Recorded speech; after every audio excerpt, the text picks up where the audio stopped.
오늘 여러분과 나눌 말씀의 제목은 건강한 평신도의 꿈이라고 하는 제목입니다. 어느새 6월입니다.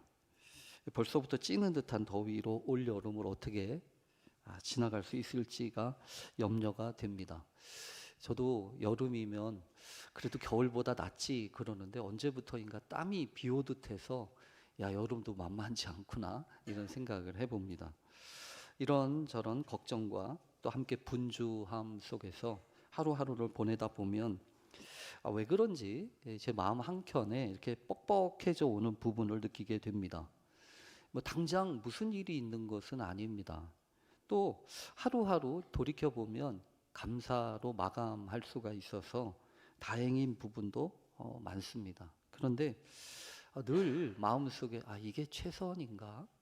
라는 생각과 함께 혹시 내가 하루하루 버티기만 하면서 하루를 지내고 있는 것은 아닌가라고 하는 생각이 든다는 거죠. 곧 다가올 이 격변의 시기에 계속해서 내가 이렇게 하고 있어도 되는 건지, 잘 준비하고 있는 건지가 꼬리에 꼬리를 물고 일어납니다. 이런 복잡한 생각이 들 때마다 저는 늘 되돌아보는 게 한 가지가 있습니다. 꿈입니다.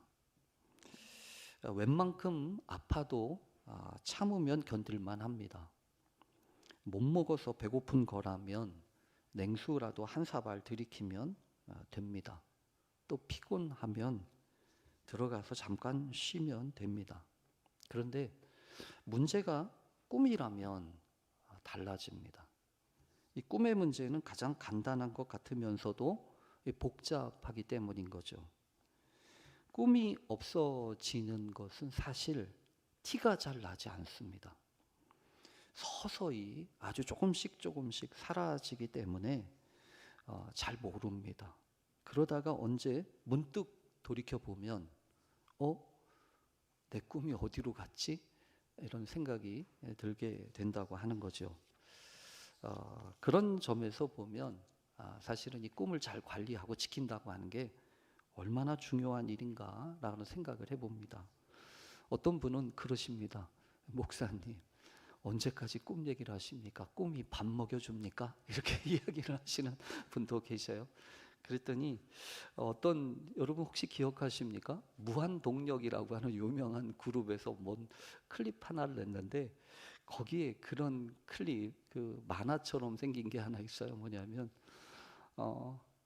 어떤 할아버지가 그 젊은이한테 꿈 얘기를 하다가 그 꿈 얘기를 하니까 젊은이가 할아버지한테 그랬다는 거죠. 할아버지, 꿈이 밥 먹여줍니까? 이렇게 얘기했더니 아니 이 사람아, 자네가 내일 모레 죽는다고 한다면 그동안 못 먹은 밥이 생각이 나겠나? 아니면 못 이룬 꿈이 생각이 나겠나? 어떤 게 생각이 나겠나? 이렇게 이야기를 하면서 밥을 못 먹는 것보다 꿈을 잃어버리는 게 훨씬 중요하다 이런 이야기를 하면서 꿈의 소중함을 이야기했던 것이 문득 기억이 납니다. 오늘은 왜 그런지 꿈이 고파집니다. 여러분 고프다라고 얘기하는 얘기를 제가 이렇게 왜 썼는지라고 생각을 해보니까 이 고프다라고 하는 말이 어원이 재미있더라고요. 왜냐하면 이 고프다라고 하는 것은 골타라고 하는 것에서 나온 거래요. 근데 그 골타라고 하는 것은 골이라고 하는 우리말의 근원이 뭐냐면 움푹 파인 데 있잖아요. 골짜기 같이 이렇게 속이 이렇게 들어가 있는 곳인 거죠. 근데 골타라고 하는 것은 속이 텅 비어버린 겁니다. 그러니까 있어야 될 게 없는 거죠. 그러니까 꿈이 고프다라고 얘기하는 것은 아프다라고 하는 것과는 다릅니다. 있어야 될 게 없는 거죠. 여러분 그래서 보통 이렇게 얘기하잖아요. 건강은 챙겨야 합니다. 그렇죠? 건강은 챙기라고 하죠. 정신은 차리라고 얘기합니다. 정신은 차리라고 해요. 그러면 꿈은요? 꿈은 뭐라고 얘기해야 됩니까? 꿈은 챙겨야 됩니까? 차려야 됩니까? 꾸어야 됩니다. 꾸어야 됩니다. 꾸어야 되는 게 꿈이에요. 어쨌든 이 꾼다라고 얘기하는 것은 이렇게 빌린다, 내가 없는 것을 이렇게 채워 넣는다라고 하는 것인데요. 오늘도 말씀을 준비하면서 분명히 오늘 이 자리에 그러신 분들이 계실 것 같아요. 뭐냐면 한때는 분명히 있었습니다. 가슴을 두근두근 거리게 하는 거 말입니다. 내가 살아야 할 이유 말입니다. 일어서야 할 이유, 또 버텨야 할 이유, 그게 있었다는 거죠. 그런데 어느 순간 지금은 근데 그게 잘 안 보입니다. 그래서 신앙생활을 오래 했는데도 뭔가 늘 제자리인 것 같고 열심히 살아온 것 같은데 앞으로 내가 뭘 살아야 되는가 라고 하는 것에 대해서 잘 모르겠다라고 하는 사람이 생각이 스멀스멀거리고 나온다는 거죠. 그런 분들이 꿈이 고파진 분들입니다. 오늘은 바로 여러분 그런 분을 위한 제 스스로가 그렇게 생각하면서 기도하며 준비했습니다.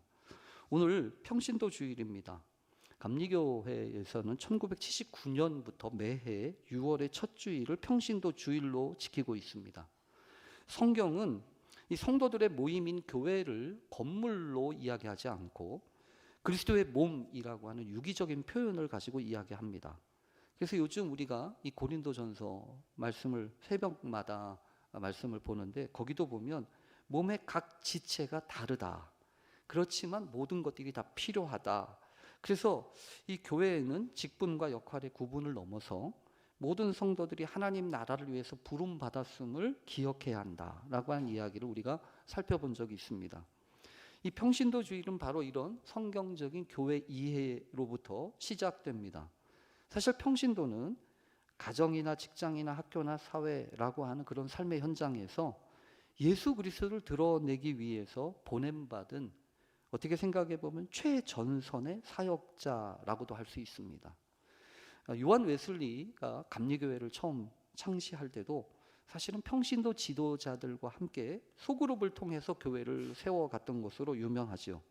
그래서 이 감리회는 이런 평신도들의 헌신과 참여 위에 성장해 왔고 또 그것이 감리회의 전통과 또 정체성을 이루었습니다.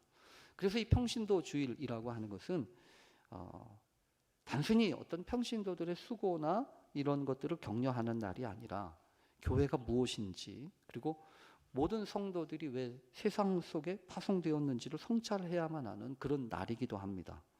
그러면서 저는 이 평신도 주일에 건강한 평신도의 꿈이라는 제목 가지고 오늘 여러분과 말씀을 드리려고 하는데 왜 그러냐 하면 요즘 이렇게 저렇게 신방도 하면서 많이 가지고 있는 게 복이 아니고 건강한 게 복이구나 이런 생각을 했기 때문입니다.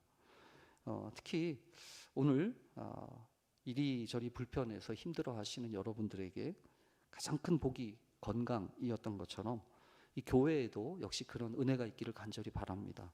지금까지 기억했던 제가 20년도 더 전에 아니 20년이 뭐예요? 한참 전에 학교에서 공부하면서 21세기가 오면 이럴 거야 라고 이야기하면서 했던 그 유명한 화두가 하나 있습니다. 뭐냐면 21세기 교회의 화두는 사이즈가 아닐 거야. 건강일 거야 라고 하는 표현이죠. 그러니까 실제로도 그렇지요. 오늘날 교회가 크냐 작으냐 이게 중요한 게 아니고 그 교회가 건강하냐 아니냐 이게 더 중요합니다. 그런데 여러분 어떻게 생각하십니까? 건강한 교회는 어떻게 만들어진다고 생각하십니까? 건강한 교회는 다른 게 아니고 건강한 교인들이 만들지 않겠어요?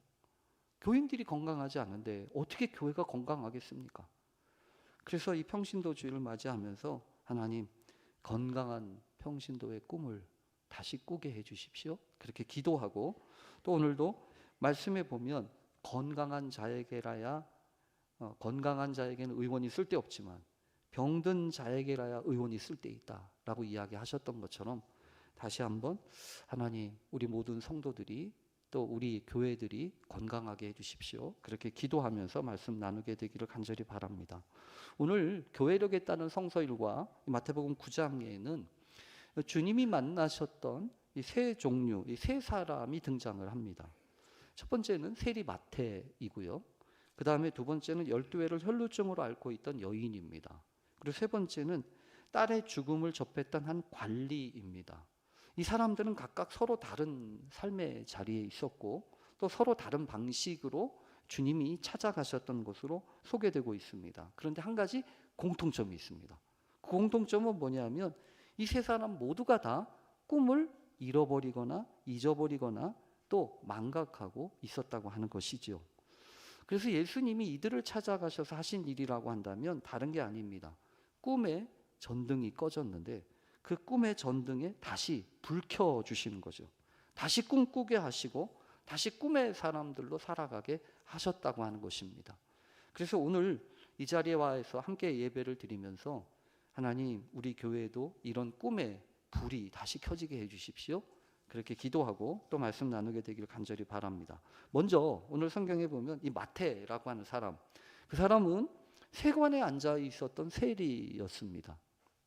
세리라고 하면 지금이야 이거 세금 징수하는 사람, 잘 나가는 사람 아니야 이렇게 얘기할 수 있지만 평상시에는 그렇지만 특별하게 나라가 빼앗겨진 상황에서 세금을 걷는다고 하는 건 상당히 어려움에 있습니다. 왜냐하면 로마 제국으로부터 마땅히 걸어들여야 되는 세금을 징수해야 되기 때문에 사실은 그러면서 사실은 자신의 목도 챙겨야 했기 때문에 당시 유대 사회에서는요, 이 세리라고 하는 사람들을 민족의 배신자로 취급을 하고 있었죠. 그래서 실제로 여러분 종교적으로도 회당에 출입하는 것도 딱 금지는 아니지만 거의 가기 어려운 사람의 형편에 있었습니다. 왜냐하면 미니안이라고 하는 그 최소 단위에 카운트하는 게 있거든요. 그러니까 유대인들이 어떤 공적 예배를 드릴 때는 최소한 10명이 모여야 됩니다. 그런데 그 10명을 카운트할 때 세리는 숫자로 세지 않습니다. 그러니까 아니라는 거죠. 그리고 이 예배를 드리면서 이 토라라고 하는 율법을 이렇게 돌아가면서 읽거든요. 그런데 이 세리는 그 토라를 낭독할 수 있는 권리도 박탈해 버립니다. 그러니까 너는 더 이상 하나님의 자녀가 아니야, 이런 표현인 거죠.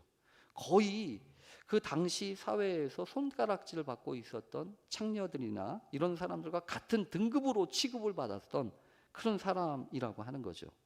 그런데 여러분, 처음부터 그렇게 됐을까요? 아니지 않았겠어요? 어떻게 보면 이 소년, 유대의 한 소년이었던 마태에게도 꿈이 있었을 겁니다.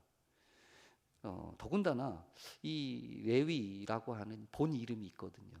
그래서 성경에 보면 이 상황을, 마태가 부르심을 받았던 상황을 이렇게 두 개의 이름으로 이렇게 보도한 기록들이 있습니다. 특히 마가복음이나 누가복음에서는 그 애를 그렇게 부르실 때 레위라고 하는 사람의 본래 이름이었죠. 이 레위라고 하는 이름은 연합하다, 결합하다라고 하는 뜻입니다.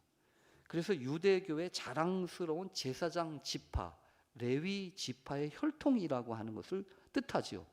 그런데 여러분, 현실 속에서는 그 제사장의 반열이 아니고 동족의 피를 빠는 세리로 이렇게 살고 있지 않습니까? 그러니까 영적인 괴리감이 있는 거예요, 현실과 그의 이름 간에는. 그런데 마태라고 하는 이름으로 오늘 마태복음은 기록하고 있죠. 근데 이 마태라고 하는 이름은 마티티아우라고 일컬어서 메티아스 이렇게 일컬어지기도 하고, 이 이름의 뜻은 하나님의 여호와의 선물이라고 하는 뜻입니다. 그러니까 어떻게 보면 이 마태라가 자기 스스로를 마태라고 부르는 것은 변화된 정체성을 얘기하죠. 특히 제사장의 지파의 이름을 가졌으면서도 로마의 앞잡이 노릇을 하고 있었던 세리가 아니라 어떻게 보면 하나님의 선물로 극적인 대비를 이루었던 자신의 모습을 이렇게 마태복음에서 표현하고 있는 거예요. 근데 사실은 마가복음이나 이 누가복음에는 세리라고 하는 말을 쓰지 않습니다. 아마도 그의 부끄러운 과거가 드러나는 것을 막아주기 위해서 마가나 누가는 마태에게 그런 얘기를, 이 레위라고 하는 얘기를 쓰면서도 세리라고 하는 말을 쓰지 않은 거죠. 근데 마태복음은 유독 마태라고 하는 이름과 함께 자신이 세리였다고 하는 것을 표현하고 있습니다. 그래서 마태복음 10장 3절에도 보면 12제자 명단을 이렇게 쭉 적는데 자기 스스로를 세리 마태라고 꼭 명시를 하고 있습니다. 그러니까 여러분, 이거는 그의 고백이었던 거죠. 자신의 이름을 부르면서 나는 세리였습니다 라고, 그러나 나는 이제 마태입니다 라고 일컬어지면서 나는 하나님의 선물입니다 라고 이렇게 이야기하고 있는 것을 보면 자신이 받았던 은혜가 너무 컸기에 과거의 상처나 이 부끄러움마저도 은혜를 드러내는 그런 기회로 삼고 있는 것처럼 보여집니다. 근데 어쨌든 이 당시까지만 해도 그는 세리 그 세관에 앉아 있었던 사람이었습니다. 여러분 그런 거 아니겠어요? 어찌어찌 살다 보니까 거기까지 온 거예요.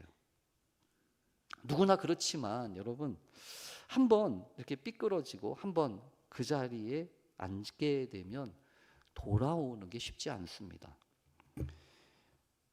돈은 생겼습니다. 그런데 사람은 잃어버렸습니다. 안정감은 얻게 됐지만 더 이상 꿈은 없어지게 된 거죠. 세관에 앉아 있다고 하는 것은 어쩌면 그래서 단순히 그의 직업을 얘기하는 게 아닙니다. 꿈을 원래 가지고 있었던 그 꿈을 잃어버린 채로 그냥 살아가고 있었다고 하는 것을 뜻하는 말입니다. 그 자리에 지금 주님이 지나고 계십니다. 그리고는 멈추어 서서 물끄러미 그곳에 앉아 있었던 마태를 향해서 말씀하십니다. 나를 따라오너라. 나를 따라오너라. 아무런 조건이 없어요. 자격을 묻지 않으십니다. 과거를 따지지 않으십니다. 그냥 나를 따르라고 하는 거예요. 여러분 놀라운 사실은 마태의 반응입니다. 마태가 뭐라고 하냐면 일어나 따르니라 이렇게 얘기하잖아요. 다른 거 없어요. 그래서 이 마태의 부르심은 예수님의 그 부르심과 그 단순한 순종 사이에 아무것도 없는 그런 표현으로 오늘 우리에게 보여지고 있다는 거죠. 여기서 일어나 따르니라 라고 얘기했던 아나스타오라고 하는 이 단어는 놀랍게도 신약 성경에서 부활을 묘사할 때 사용되는 단어로 사용되어집니다. 그러니까 이 마태가 일어났다고 하는 것은 단순히 의자에서 몸을 일으켰다고 하는 뜻이 아닙니다. 잠들어 있었던 자신의 무언가가 깨어나는 일어섬이었다고 하는 것을 보여준다고 하는 거죠. 아마도 여러분 저는 분명히 그랬을 거라고 믿습니다.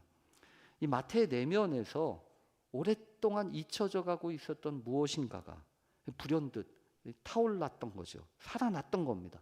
협상이라든지 뭐 계산이라든지 따질 게 없습니다. 그냥 주님의 부르심을 들었을 때 잠들었던 꿈이 건드려졌고 그 꿈이 살아날 때 마태는 그저 일어섰던 겁니다. 그러니까 복잡하지 않습니다. 그냥 일어서는 겁니다. 그러면서 오늘 성경에 보면 마태가 한 가지 일을 하죠.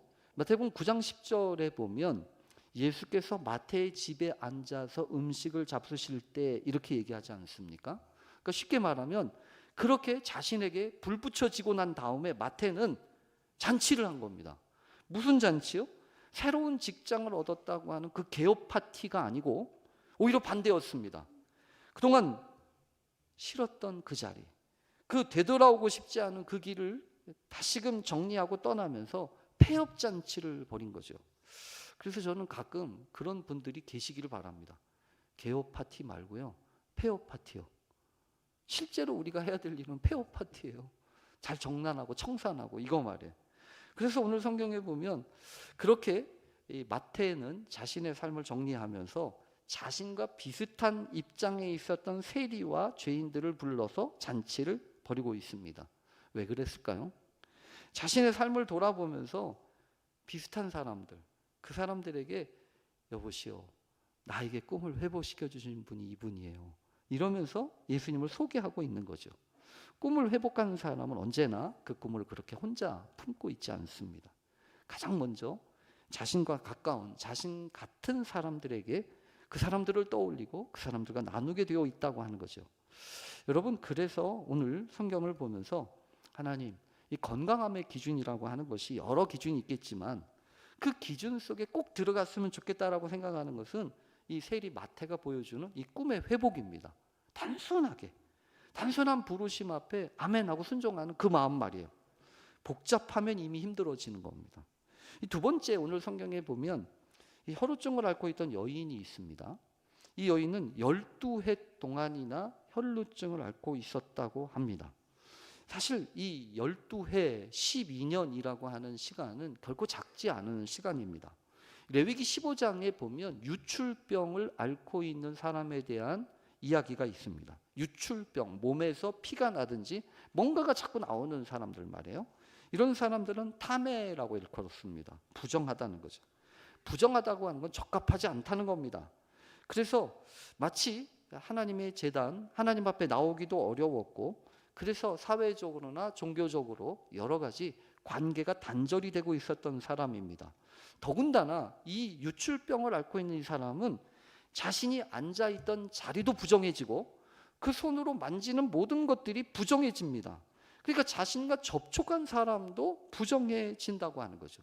그러니까 제대로 살 수 있었겠습니까? 그냥 숨기면서 살아야 되는 거죠. 그렇게 12년이 묻습니다. 그 세월 동안 그녀는 어떻게 달라졌을까요? 물론 처음에는 낳고 싶은 마음이 있었겠죠. 그게 꿈이었을 겁니다. 그 다음에는 그냥 평범하게 살고 싶다는 꿈이 있었을 겁니다. 근데 그 마지막 꿈조차 이룰 수가 없잖아요. 12년 동안 그냥 그렇게 지나간 겁니다. 꿈이 사라지고 꿈이 빼앗겨지고 꿈이 짓눌리고 있었던 겁니다. 그런데 이 여인이 예수님의 소문을 들었습니다. 근데 그 순간 이 여인에게는 오랫동안 꺼져 있었던 무언가가 아주 작게 깜빡깜빡거리고 다시 살아나기 시작을 합니다. 그래서 오늘 성경에 보면 이렇게 얘기하잖아요. 이는 제 마음에 그 겉옷만 만져도 구원을 받겠다 함이라. 남들한테 얘기하는 거 아닙니다.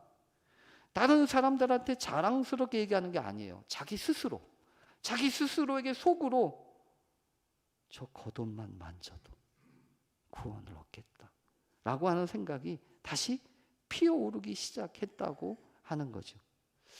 어쩌면 여러분 이거는 품어서는 안 되는 꿈이었을지도 몰라요. 왜냐하면 어차피 예수님을 만나려면 사람들 해치고 가야 되지 않습니까? 접촉해야 되잖아요. 그러니까 여러분 이 여인은 자신이 품어있고 있는 다시 새롭게 간직하고 있는 이 꿈조차 말할 수 없을 거예요. 그래서 성경은 뭐라고 얘기하냐면 차마 앞으로 당당하게는 못 나가고 뒤로 돌아서 주님이 지나가시는 그 길가에서 주님의 겉옷 자락만 살짝 만지려고 하는 그런 마음인 거죠. 여러분 그런데 여기 놀라운 일이 있어요. 그런 작은 찰나에 있었던 그 부끄러운 손길도 주님은 아셨다는 겁니다. 소리 없이 남들은 볼 수 없는 그 뒤편에서 작게 은밀하게 내밀었던 그 부끄러운 작은 여인의 손을, 그 자꾸 떨리는 손길을 주님은 외면하지 않으셨다는 거예요. 그리고 멈추셨습니다. 그래서 찾으셨습니다. 누가 내 옷에 손댔냐? 여러분, 그리고 주님이 하신 말씀이 무엇이었습니까? 오늘 성경에 보면 따라 안심하라. 저는요 가끔 그런 생각이 들 때가 있어요. 이름을 불러주기도 하지만 때로는 아들 이렇게 부르는 거, 딸 이렇게 부르는 거 말이에요. 어떠세요? 예수님이 따라 이렇게 부르셨던 이 주님의 음성이 어떻게 들리십니까? 어쩌면 이 말은 단순한 위로의 말이 아니었을 겁니다. 가족으로 받아들이는 그런 초대의 말이었을 것이고, 그동안에 한 번도 느껴보지 못했던 그런 회복의 선언입니다. 꿈에 이름이 생기는 순간이었다고 하는 거죠. 오늘 저는 기도하면서 그렇게 기도하기도 했습니다. 오늘 이 자리에도 어쩌면 그런 분이 계실 수 있지. 오랜 상처를 숨긴 채 뒤에서 조용히 예배의 자리를 지키시는 분들 말이에요. 앞으로 당당하게 나서기에는 너무 지쳐 있고, 그렇다고 완전히 포기하지도 못한 채 그저 예수님의 겉옷 끝자락이라도 만져봤으면 좋겠다라고 생각하고 오시는 분들도 분명히 있을 것 같다는 말이에요. 그때 여러분 기억하십시오. 그 작은 손길을 주님은 외면하지 않으십니다. 그리고 그 손길 위에 이름을 붙여주십니다. 딸아, 아들아. 꿈은 거창하게 시작되지 않습니다. 대단하게 빵빠레를 울리면서 시작하지 않는다는 거죠. 겉옷 한 자락 살짝 만지는 것만으로도 충분합니다. 세상은 그렇게 달라질 수 있는 겁니다. 그런데 오늘 성경에 보면 또 다른 사람이 있지요. 누구의 이야기입니까? 이 관원 야이로의 이야기입니다. 성경에 보면 이 말씀을 하실 때 한 관리가 와서 절하며 내 딸이 방금 죽었사오나 오셔서 그의 몸에 손을 얹어 주십시오. 이렇게 이야기하죠. 이 관리는 다른 복음서에 보면 이름이 없잖아요. 근데 다른 복음서에 야이로라고 하는 이름이 있습니다. 회당장이었다고 하죠. 회당장은 그 지역에 있었던 회당을 운영하고 관장하는 사람을 뜻합니다. 다시 말하면 이 지역사회 안에서는 유력한 사람이었다는 거죠. 종교 지도자였습니다. 그 당시 예수님을 둘러싼 많은 사람들, 특별히 종교 지도자들은 예수님에 대한 부정적인 판단과 우려가 있었습니다. 그래서 심지어 어떤 사람들은 예수님을 귀신의 왕과 결탁한 사람으로 몰아붙이고 그 바알세부를 힘입어서 귀신을 쫓아낸다고까지 이야기했던 그런 시기였습니다. 그런데 이 사람은 예수님 앞에 나와 절하고 있지 않습니까? 이게 얼마나 큰 용기였는지는 우리가 잘 생각해 보아야 합니다. 자신이 그동안 쌓아 올렸던 여러 가지 종교적인 체면이나 또 붙들고 있었던 지위나 사람들로 받았던 존경이나 부러움, 여러 가지 것들도 사실은 내려놓아야 이게 가능하다는 얘기죠. 왜 그렇게 했을까요? 딸 때문에요. 눈에 넣어도 아프지 않은 그 딸이 방금 죽었다고 하는 소식을 들었습니다. 아버지로서 모든 것이 무너지는 순간이었죠. 어떤 꿈도, 어떤 권위도, 어떤 재산도 딸의 죽음 앞에서는 아무런 소용이 없었습니다. 그는 그렇게 그 순간 한순간 텅 비어버린 겁니다. 고픈 거죠. 그 자신의 중심에 가득 차고 있었던 그 딸이 죽었다니까요. 여러분, 세상은 그렇게 한순간 바뀔 수 있습니다. 때로는 그런 변화들이 뜬금이 없고 당황스러울 만큼 황망하고 그래서 속절이 없습니다. 때로는 쉽게 받아들일 수 있는 일들이 있는가 하면 절대로 결코 받아들일 수 없는 일들이 있지 않습니까? 눈에 넣어도 아프지 않은 딸, 방금 죽었다고 하는 소식은 분명 그런 소식이에요. 그런데 놀라운 사실은 그런 속절없는 상황 속에서도 이 관리는 함께 무너지지 않았다고 하는 겁니다. 그도 성경을 보면 분명히 알고 있습니다. 아무것도 내가 할 게 없다고 하는 거 말이에요. 그러나 그렇다고 해서 포기할 수 없었습니다.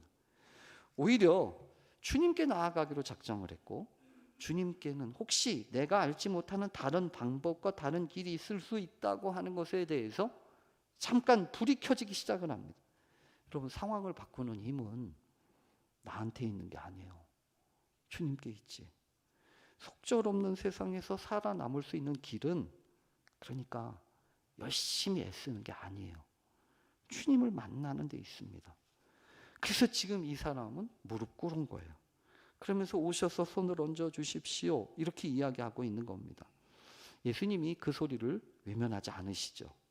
그의 집을 따라 가십니다. 근데 그곳에는 이미 피리 부는 자들과 떠드는 무리가 가득했습니다. 쉽게 말하면 장례가 시작되고 있는 겁니다. 이미 끝났기 때문에 이들이 할 수 있는 일은 꿈의 장례식처럼 지금 치르고 있는 겁니다. 근데 주님이 말씀하시잖아요. 이 소녀가 죽은 것이 아니라 잔다.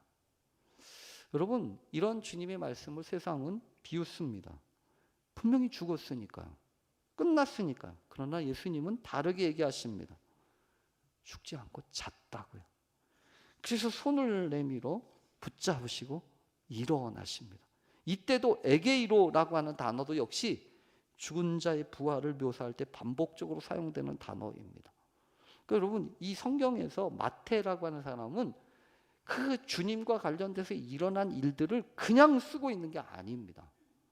다시 말하면 마태 자신도, 또 혈루증으로 앓던 여인도, 또 야이로 이 관원도 역시 꿈의 위기가 왔고 꿈이 사라지고 있었습니다. 아니, 장례식까지 치르고 있잖아요. 끝났다고 생각했습니다. 근데 주님은 그게 아니라는 거죠. 오히려 새롭게 다시금 이전에 있었던 꿈을 돌이키시고 다시 꾸게 하시잖아요. 오늘 평신도 주일, 저는 이거 얘기하고 싶었습니다. 건강한 평신도는 완벽한 사람이 아니다. 그러니 뭐 더 열심히 하고 그런 거 아니라는 거예요. 오히려 내게 주신 주님의 꿈, 나도 모르는 사이에 희미해져 가고 있는 그 꿈 말이에요. 그 꿈을 다시금 회복하는 거예요. 그 꿈 가지고 월요일 아침에 다시 일어서는 사람입니다. 세상 속으로 보냄받은 사람으로, 그곳에서 꿈을 살아가는 사람으로, 하나님 앞에서 우리에게 허락하신 그 꿈의 사람이 되는 겁니다. 사랑하는 여러분, 오늘 예배를 드리고 나가는 길이 이 길 되기를 바랍니다. 마태처럼 잊어버렸던 꿈이 깨어나는 사람으로, 혈루증을 앓던 여인처럼 자꾸 떨리는 손길로 주님 앞에 내밀었던 그 손길로 인해서 다시 꿈을 만지는 사람으로, 야이로처럼 끝났다고 선언된 그 자리에서 주님 붙들고 다시 일어서는 사람으로 다시 서는 저와 여러분 되시기를 간절히 축원합니다. 우리 기도하겠습니다.